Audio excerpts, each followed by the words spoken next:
Καλώς ορίσατε στο podcast Wine and Balance, το οποίο υλοποιείται στο πλαίσιο της ενημέρωσης για την υπεύθυνη κατανάλωση ίνου, καθώς και για το ενωσιακό καθεστώς των ίνων Pop Nemea και Pougue Corinthia. Πρόκειται για το τριετές πρόγραμμα Wine and Balance, το οποίο συγχρηματοδοτείται από την Ευρωπαϊκή Ένωση και την Ελλάδα,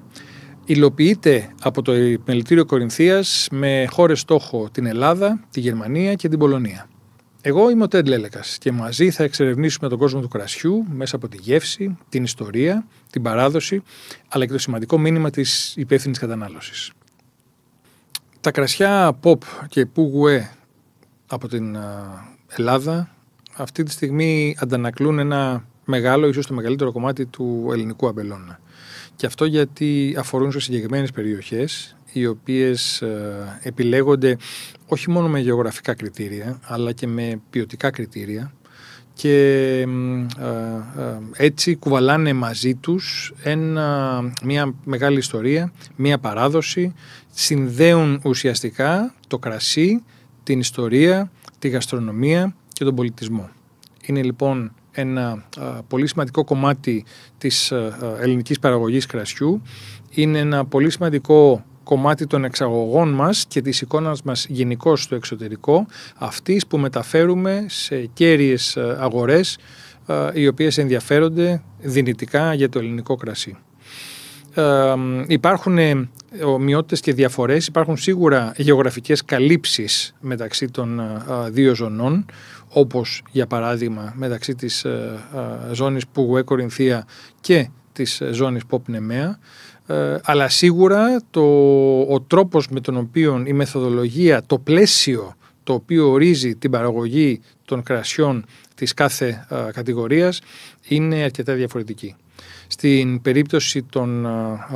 κρασιών Pop, όπως καλή ώρα τα κρασιά Pop Nemea, η έμφαση δίνεται αποκλειστικά στην προέλευση και βέβαια πάντα σε σχέση με την ποικιλία η οποία δεσπόζει και παίζει τον κέριο ρόλο. Στην περίπτωση του Pop Nemea έχουμε λοιπόν την ποικιλία γεωργίτικο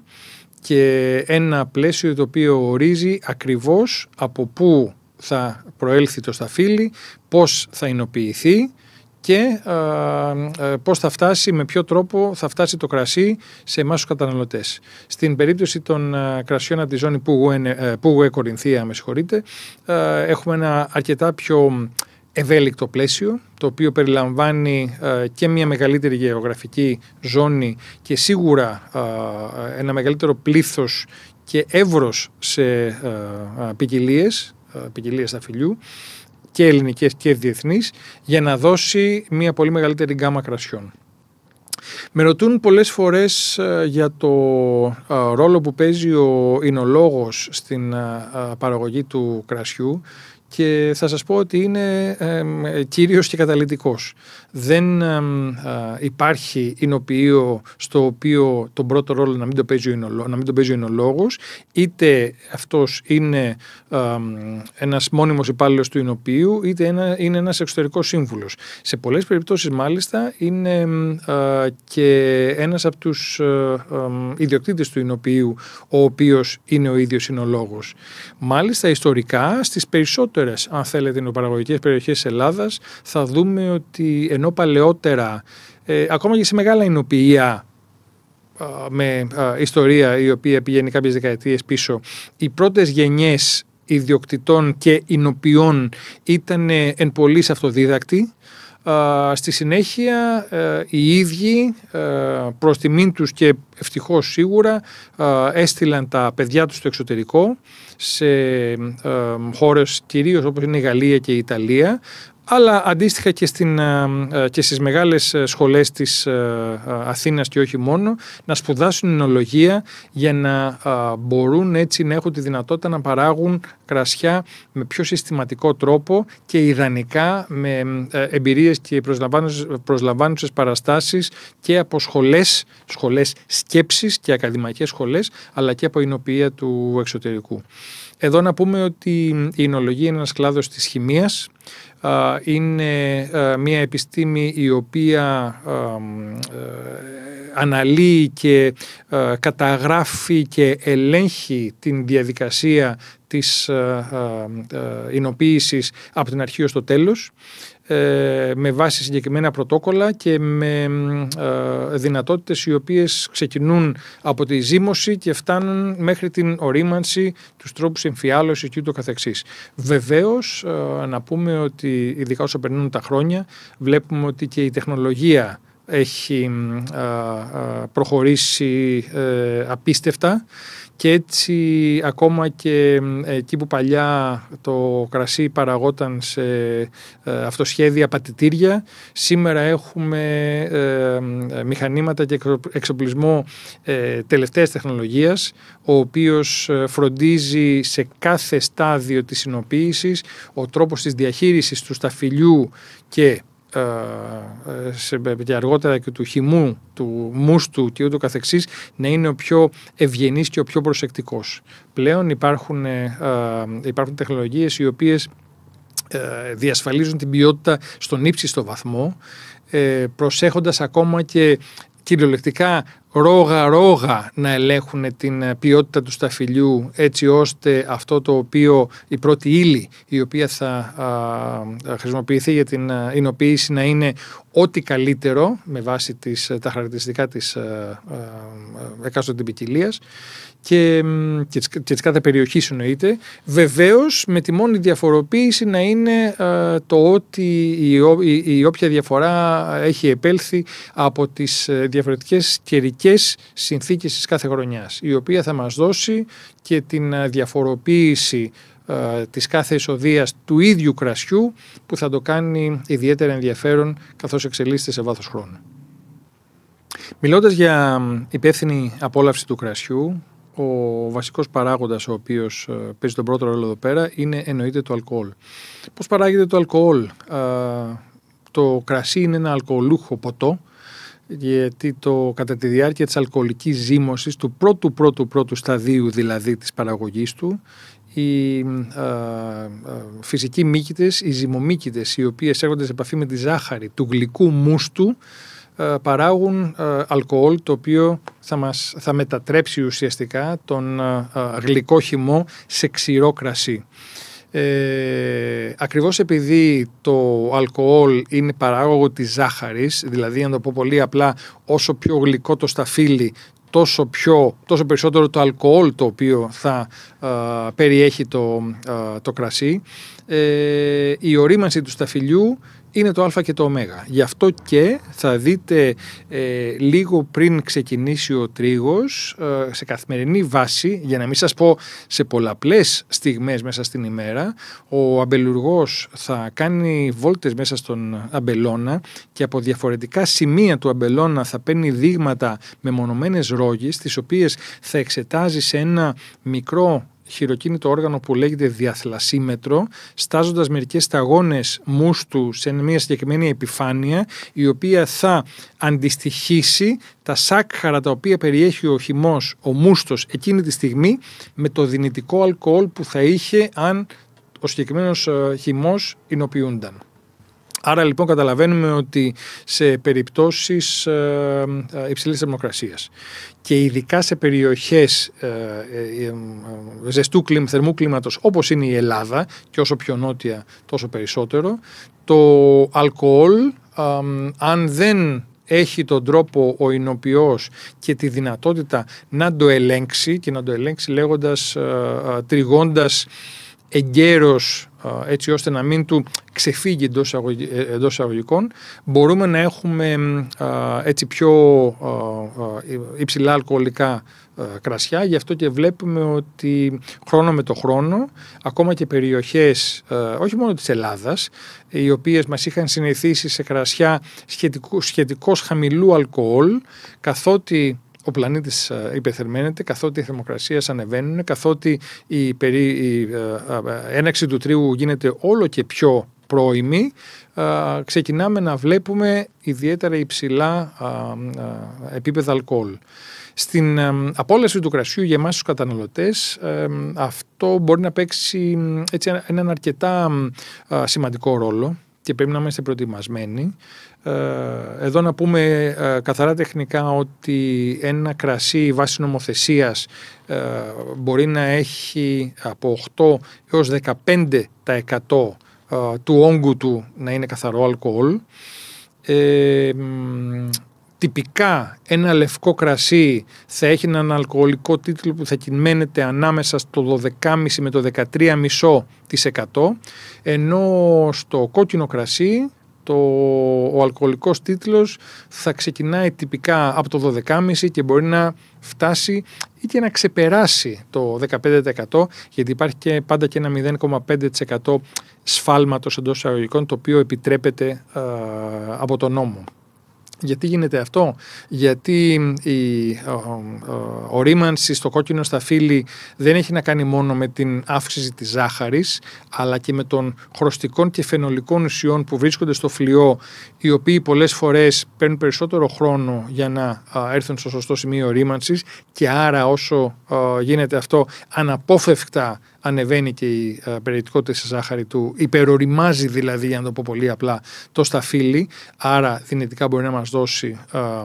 περισσότερο αλκοόλ. Και εμείς τελείως χρηστικά, για να είμαστε προετοιμασμένοι, πρέπει να ξέρουμε ότι όσο πιο ελαφρύ αλκοολικά το κρασί, τόσο πιο ευέλικτο είναι. Δηλαδή τόσο πιο εύκολα θα το απολαύσουμε, τόσο μεγαλύτερη μπορεί να είναι η κατανάλωση σε επίπεδο ποσότητας, ενώ στην περίπτωση ενός κρασιού με υψηλό αλκοολικό τίτλο, μετά από το ένα ποτήρι αρχίζουμε και καταλαβαίνουμε ότι ίσως να είναι λιγάκι πιο απαιτητική, να είναι μια πρόκληση το σερβίρισμα ενός δεύτερου ποτηριού. Εδώ όμως εγώ αυτό που θέλω να σας πω, καθαρά από χρηστικής απόψεως, είναι ότι ο αλκοολικός τίτλος, όπως αναγράφεται στην ετικέτα του κρασιού από μόνος του, δεν είναι τα πάντα, γιατί όλα έχουν να κάνουν με το πώς εινοποιήθηκε το κρασί, από ποια ποικιλία προέρχεται, η οποία μπορεί με βάση το DNA της να έχει μεγαλύτερες δυνατότητες στην παραγωγή αλκοόλ, έτσι και αλλιώς. Άρα, για να το πω πολύ πιο απλά, το νούμερο από μόνο του δεν πρέπει να μας οδηγεί ή ενδεχομένως ακόμα και να μας τρομάζει, αλλά να δοκιμάζουμε το κρασί και να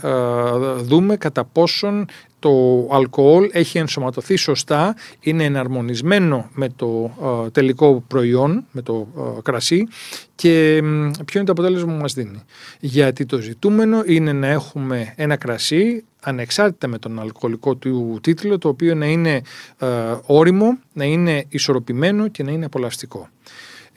Επίσης δεν πρέπει να ξεχνάμε ότι το αλκοόλ είναι και ένα στοιχείο το οποίο βοηθάει στην παλαίωση κάποιων κρασιών. Άλλωστε το αλκοόλ, το ενόπνευμα για να το πω απλά, είναι και ένα πολύ δυνατό φυσικό συντηρητικό. Έτσι, όσο πιο δυνατό το αλκοόλ, τόσο μεγαλύτερες οι δυνατότητες του κρασιού να εξελιχθεί στον χρόνο. Τέλος, μια και μιλάμε για δύο πολύ εκλεκτές ζώνες του ελληνικού αμπελώνα, τη ζώνη Pop Nemea και τη ζώνη Pugouet Κορινθία, και τα κρασιά τα οποία παράγουν αυτές οι περιοχές, τα οποία είναι κρασιά πολύ ψηλής ποιότητας και με πολύ όμορφα και απολαυστικά χαρακτηριστικά. Δεν πρέπει λοιπόν να ξεχνάμε ποτέ ότι κρασί ίσον κουλτούρα, πολιτισμός και ευζοία, καλοπέραση, για να το πω πολύ απλά. Θα ήθελα να μοιραστώ μαζί σας κάποιες συμβουλές για το πώς θα μεγιστοποιήσουμε την απόλαυση των κρασιών αυτών, σεβόμενοι πάντα την ιστορία και σίγουρα την προσπάθεια των ινοποιών στην παραγωγή ποιοτικών ίνων. Ένα καλό λευκό κρασί, για να ξεκινήσουμε από εκεί, θα φροντίσουμε να έχει τη σωστή θερμοκρασία, δηλαδή να μην είναι ούτε πάρα πολύ κρύο ούτε σίγουρα ζεστό. Θα το σερβίρουμε κάπου ανάμεσα στους 6 και 8 βαθμούς Κελσίου. Να θυμάστε ότι το ψυγείο στο σπίτι μας ψύχει περίπου στους 4 βαθμούς, άρα αν έχουμε το κρασί στο ψυγείο θα περιμένουμε λιγάκι μέχρι να το σερβίρουμε είτε στον εαυτό μας είτε στους καλεσμένους μας. Για να το έχουμε σωστά, να είναι σωστή η παρουσία και η συντήρησή του στο τραπέζι, ειδικά αν είμαστε έξω και ο καιρός είναι ζεστός, δηλαδή ανοιξιάτικοι και καλοκαιρινοί μήνες, καλό είναι να έχουμε μία παγωθήκη, μία σαμπανιέρα, όπως το λέμε πολύ απλά, η οποία θα έχει ένα τρίτο πάγο και 2 τρίτα κρύο νερό, έτσι ώστε να διατηρεί σε μια σωστή θερμοκρασία το κρασί, και να το σερβίρουμε σε σωστά κολονάτα ποτήρια λευκού κρασιού, τα οποία θα μεγιστοποιήσουν την απόλαυση και την φινέτσα, αν θέλετε, των συγκεκριμένων κρασιών. Κάτι αντίστοιχο θα κάνουμε και με το ροζέ κρασί, και αυτό γιατί το ροζέ κρασί ναι μεν έχει κάποια στοιχεία κόκκινης συνοποίησης μέχρι να φτάσει στο σπίτι μας, από εκεί και πέρα όμως εμείς το μεταχειριζόμαστε σαν να ήταν λευκό, δηλαδή το διατηρούμε, το ψύχουμε στο ψυγείο και το σερβίρουμε σε χαμηλή θερμοκρασία, πάντα βέβαια σκεπτόμενοι ότι γευστικά και σε ό,τι έχει να κάνει με συνδυασμούς με φαγητό, οι δυνατότητες που μας δίνει είναι πολύ πιο ευρείες. Τέλος, για κόκκινα κρασιά, και ειδικά μια και μιλάμε για τα εκλεκτά και ιδιαίτερα δημοφιλή κρασιά της ζώνης Pop Nemea, πολύ σημαντικό ρόλο θα παίξει το ποτήρι. Πρέπει λοιπόν να επιλέξουμε ποτήρια καλής ποιότητας κολονάτα, και ιδανικά τι σημαίνει καλή ποιότητα? Σημαίνει όσο το δυνατόν λεπτότερο το κρίσταλο, το γυαλί, το οποίο παρεμβάλλεται ανάμεσα στο στόμα μας και το κρασί, έτσι ώστε η επαφή του ουρανίσκου μας, της γλώσσας μας, του στόματός μας, των αισθητήρων μας με το κρασί να είναι όσο πιο αρμονική και ομαλή γίνεται. Από εκεί και πέρα η θερμοκρασία πρέπει να είναι κάπου ανάμεσα στους 16 με 18 βαθμούς Κελσίου, αυτό που κάποτε λέγανε οι παλιοί θερμοκρασία δωματίου, ένας όρος παντελώς αδόκιμος, αλλά μας έχει αφήσει την ένδειξη θερμοκρασίας που χρειαζόμαστε. Εννοείται, όπως σας είπα, ότι αν μιλάμε για απόλαυση κόκκινου κρασιού μέσα σε πολύ θερμό κλίμα, καλοκαιρινούς μήνες, εξωτερικά και ούτω καθεξής, δεν υπάρχει κανένα πρόβλημα στο να, δεν θα πω να ψήξουμε, αλλά να δροσίσουμε λίγο το κρασί, έτσι ώστε να το βοηθήσουμε για την ώρα που θα μείνει κοντά μας στο τραπέζι, και να το κάνουμε και λιγάκι πιο απολαυστικό, ειδικά άμα είμαστε μέσα στο κατακαλόκαιρο. Και σε περίπτωση που μιλάμε για ένα ερυθρό κρασί το οποίο έχει υποστεί παλαίωση, είτε επειδή μπορεί μέσω της παλαίωσης να έχει αποκτήσει κάποια στερεά στοιχεία, να έχει αυτό που λέμε ίζημα, κατακάθι θα το λέγαμε επί το λαϊκότερο, ή ακριβώς επειδή έχει παλαιώσει μέσα στο μπουκάλι για μεγάλο χρονικό διάστημα. Κάποιοι συλλέκτες μπορεί να έχουν ένα κρασί στην συλλογή τους, στην κάβα τους για 5, 10 και 15 και ίσως και παραπάνω χρόνια, και αυτό σίγουρα έχει δημιουργήσει, όπως είναι και αναμενόμενο, ένα αίσθημα κλεισούρας, δηλαδή κάποια αρώματα τα οποία είναι τελείως παροδικά και όχι κάτι μόνιμο, αλλά είναι κάπως δυσάρεστα, να φροντίσουμε με κάποιο τρόπο να αερίσουμε το κρασί, να το βοηθήσουμε δηλαδή με έξτρα παροχή οξυγόνου πριν το σερβίρουμε, έτσι ώστε να το